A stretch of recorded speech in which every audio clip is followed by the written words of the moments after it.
Hello and welcome back to another episode of the Intrepid Investor Podcast with Vanessa, the investor. Today I am continuing along the same trajectory as last week's episode. So last week's episode we focused on the biggest change that came with the budget, one that was not expected, which was the changes to purchasing in your SMSF. So basically, in a nutshell, you cannot purchase a residential property with a loan in your SMSF after the 10th of August anymore. The government has stripped out that ability through LRBAs, which is the lending profile that they used when it was in an SMSF, in a self-managed super fund, for those who are hearing that abbreviation for the first time.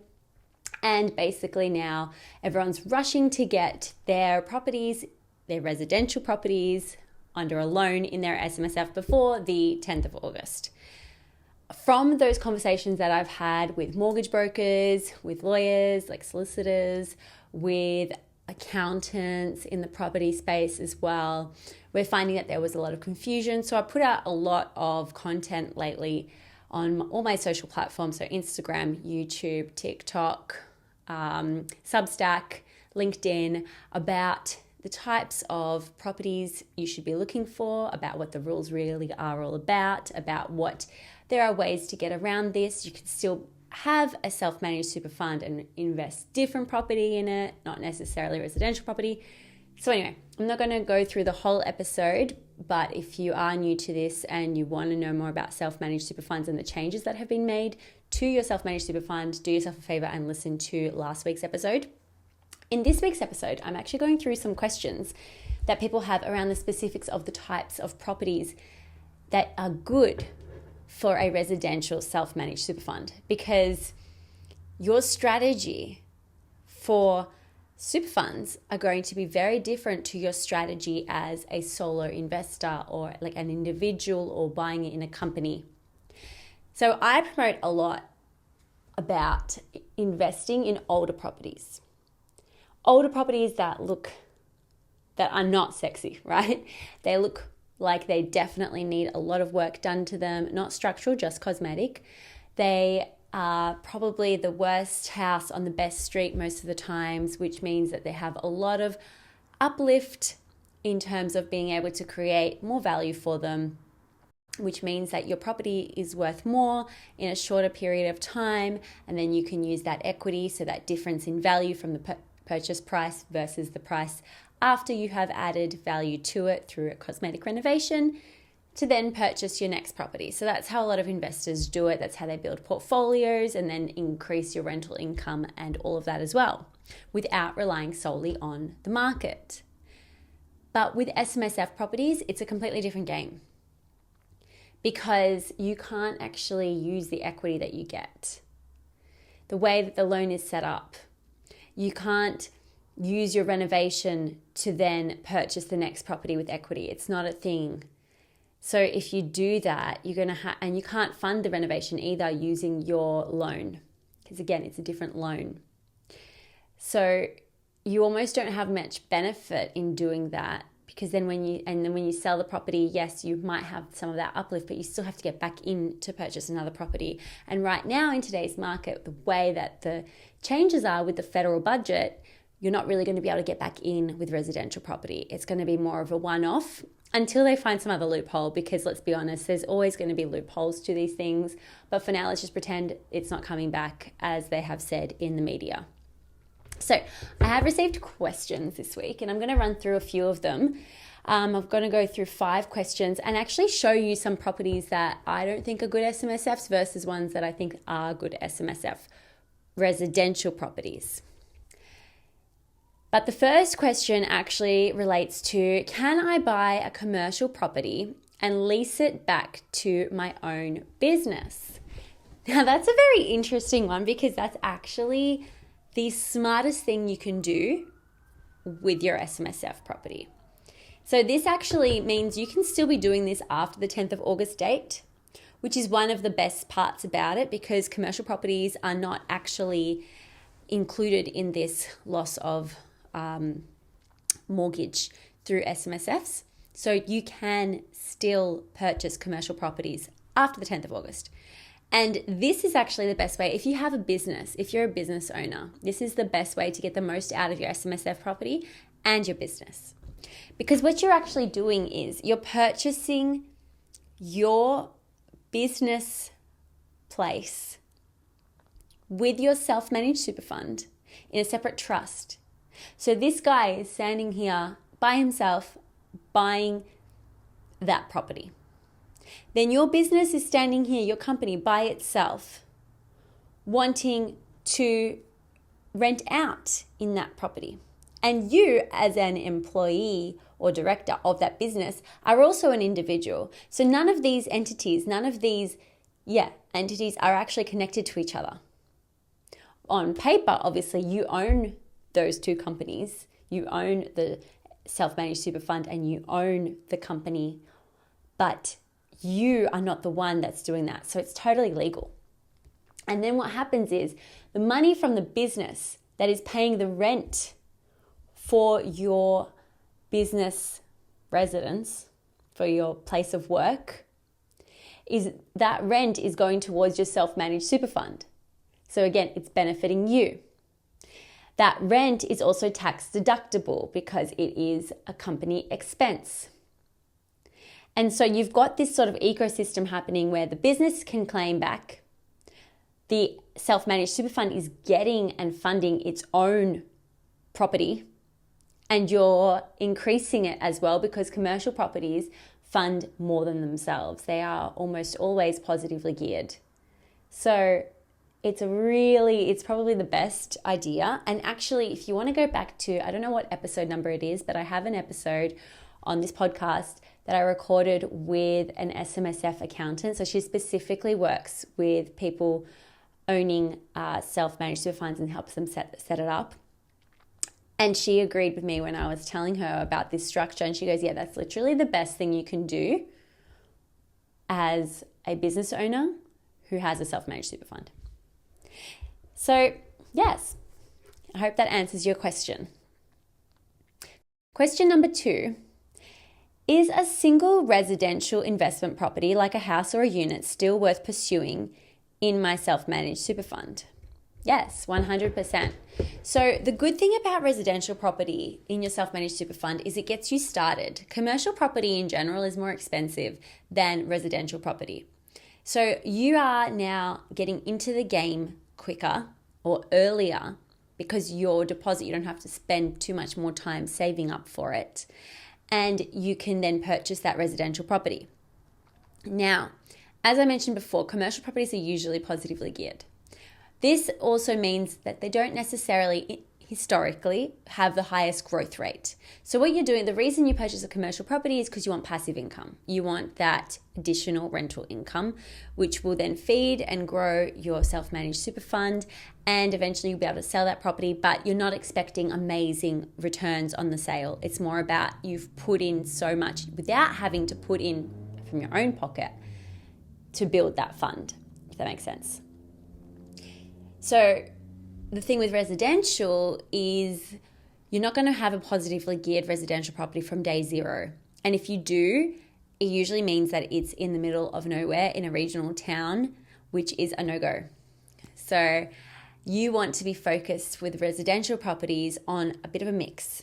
You want steady, good growth, so not in a hot spot. You don't want to be looking for the next hot spot for your self-managed super fund property because hot spots usually go up, but then they come down just as quickly. You want something that's steady, somewhere that has economic diversity, so a lot of different job opportunities for people to bring in more people, places where the government is putting in money and not just because of tourism. Like you have to look more broad than that. Where are the people living? And you usually just go for the main cities. Your Melbourne, your Sydney, your Brisbane. These are really safe options. Anywhere in those areas, obviously the good suburbs within those areas are good options. And self-managed super fund properties should be just boring and simple, meaning if you can avoid purchasing a unit, avoid purchasing a unit. You want to have the least amount of costs as possible. So units usually have body corporate strata fees. And the issue with that is that you might fall into the trap of getting fixed into a body corporate where they increase the fees every so often.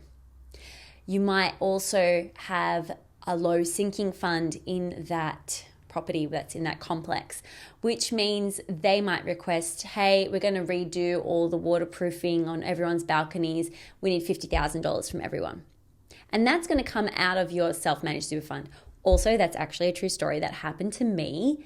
It was going to happen to me if we purchased a property. They were very clear as to that's what's going to happen. As soon as you purchase the property, they're going to request $50,000 from you. And that's why we didn't purchase that property in the end. But basically, that is the type of thing you can expect from a unit or a townhouse that's in a body corporate strata structure. So you want to avoid that. So what you really just want is a house, a nice house that people are wanting to rent in, that have low vacancy rates, high demand, close to public transport, ticks all those other boxes, but low maintenance and low fees. Question number 3. What about buying land and building? What about buying land and building? Is that treated differently under the rules? No, if you're purchasing as a residential property, it's the same thing. The thing is though, if you're buying the land on its own now and then you're going to build, I don't think that the SMSF structure will actually allow for a construction loan, because again, that's a totally different loan altogether. For something that's off the plan, like a house and build package that you purchase as one in one loan, that can still work as long as you sign the contract before the 10th of August.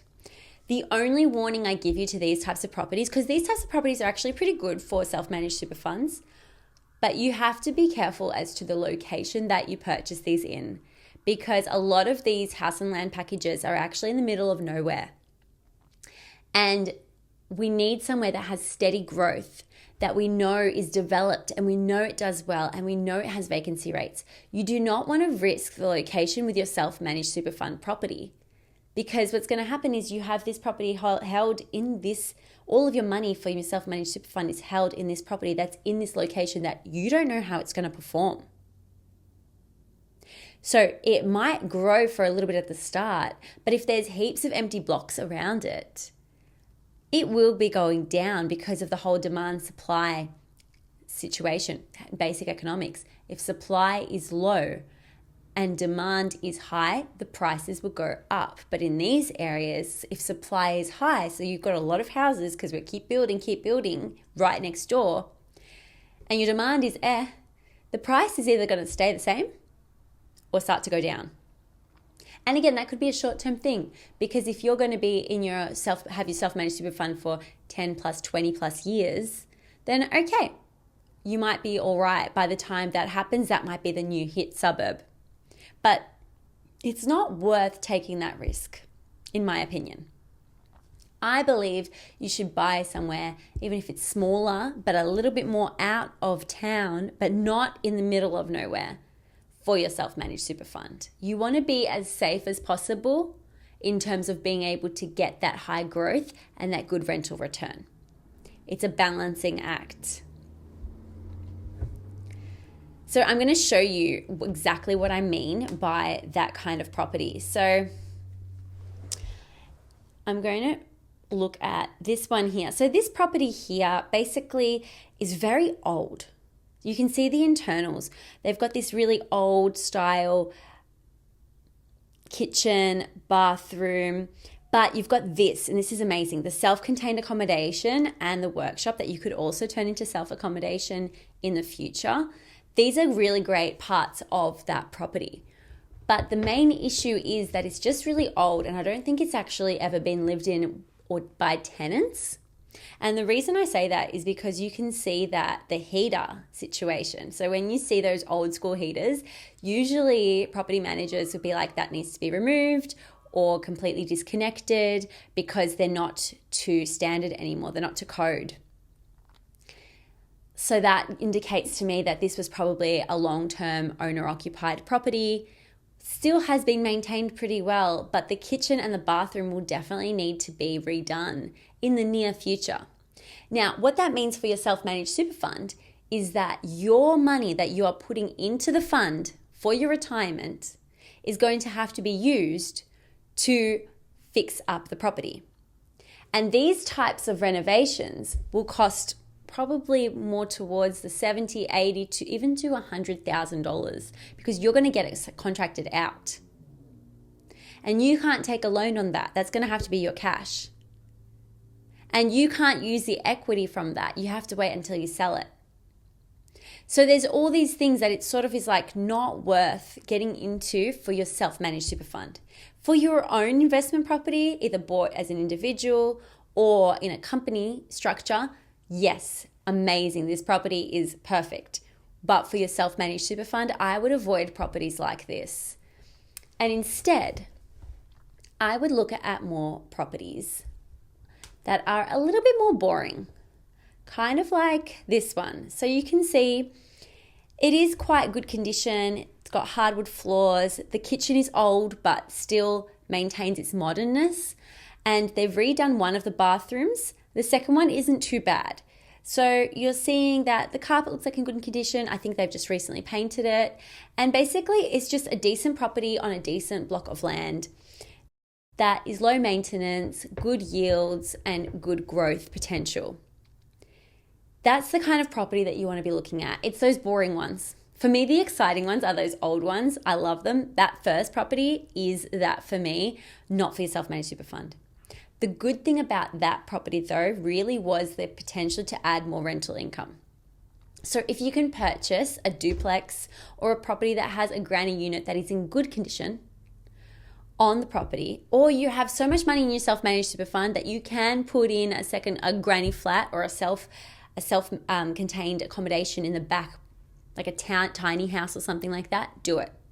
Because you're going to get that rental uplift. And that is what you want from your self-managed super fund property. And then you'll have that combined with the growth aspect of a residential property versus a commercial property. You would have made the best decision for your self-managed super fund. Other than having that commercial property that is also going to be your business headquarters. That is the second best thing that you could do for your self-managed super fund. And I also had a bit of a look at this property here. So this one, I love that it's got the big land. Again, though, it's too exciting for a self-managed super fund because unless you've got that cash on hand to put a tiny house or a self-contained unit in the back, the inside is really old. They've got part renovated flooring, part updated flooring, part renovated bathroom, and then the rest of it's just so old and outdated, and guaranteed those walls are asbestos walls, which means if you do ever need to do any renovations to it, you are going to be having to pay for any removal of the asbestos, which is a whole other thing in itself. And they usually start at minimum $1,200 to just remove it. And I'm talking about like a little panel. I'm not talking about all the walls.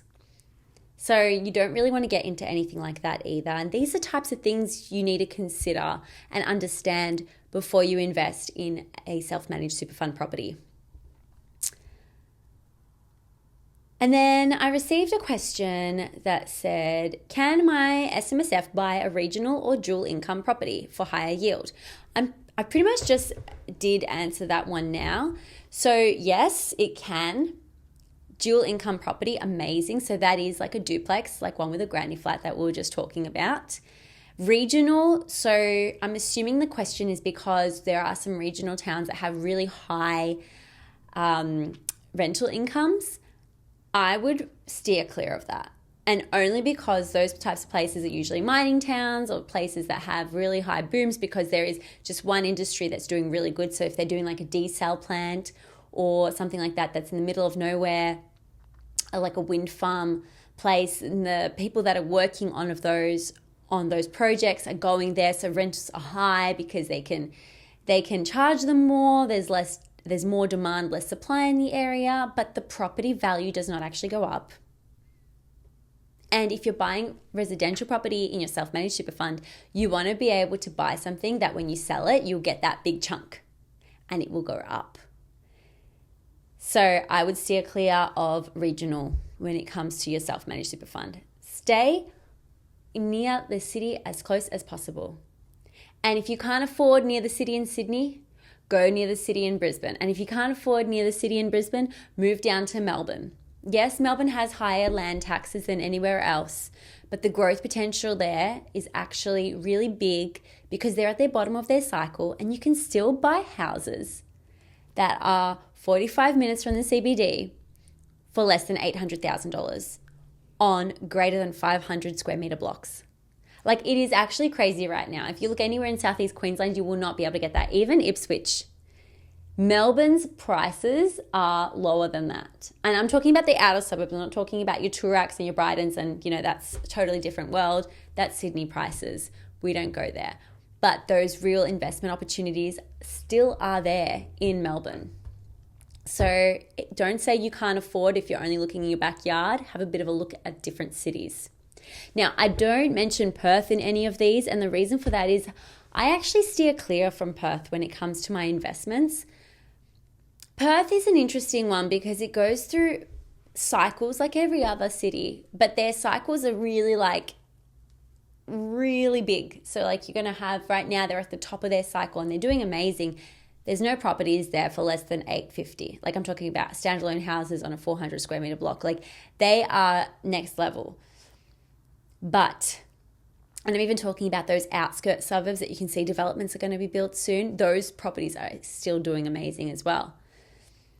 But then you have these downturns. So I don't remember when it was, but they had this huge crisis with the mining. So everything had stopped for a little bit or put on hold or whatever it was, and all their prices went down. For them, it wasn't a crazy amount in terms of going down, but for an investor, it did make an impact. But then that did open up the market to bring more people into the Perth market. So you can look at it from both ends. For me, a place that relies on mining is not a safe bet, so I don't personally or recommend or invest there myself. But, some people have that, so I do buy for my clients from Perth sometimes. It just depends on, where they're at in their journey and what they've heard and what their incentive is for buying in Perth in the first place. And their timeline, because I feel like if you're going for a really long time, pretty much anywhere could work. So I'm talking about 10, 20 years, 30 years even on your SMSFs. Because you can't access it until you retire. And I'm pretty sure that's 65 these days. But you have to have retired at that age as well. So it all depends. And question number 5. So we've got my final question here on self-managed super fund properties. What about industrial or warehouse properties? Is that smarter for SMSF play now? Well, I guess industrial, to be honest, I don't know too much about industrial properties and how they will actually do in a self-managed super fund, and if they actually can be purchased in a self-managed super fund. So you might want to ask your mortgage broker about that one. But if we change it to commercial property, so a warehouse property, I've already answered that question. It is definitely smart to be investing in that, and you can. There's been no changes with the federal budget announcements. They are happy for you to buy commercial properties. It's not affecting the housing crisis as they are selling this whole change to self-managed super fund regulations, but you have to understand that in general, commercial properties aren't going to grow as crazy good as residential properties. And you have to understand also that your commercial property needs to be in a location that has low vacancy rates so that you have constant demand for tenants, for other businesses to go into your building, and you can be increasing the rent. Because if you don't have that demand, you can't be increasing the rent for no reason. It has to have that demand. So I hope this episode helped you out, helped you get a bit more clarity in terms of what types of properties to be looking out for. You have until the 10th of August if you're still purchasing a residential property with a loan in your SMSF. If you do need more clarity, please feel free to send me through a property that you find. I'm always keen to do a quick evaluation on the property, let you know, yes, it is a good idea or not.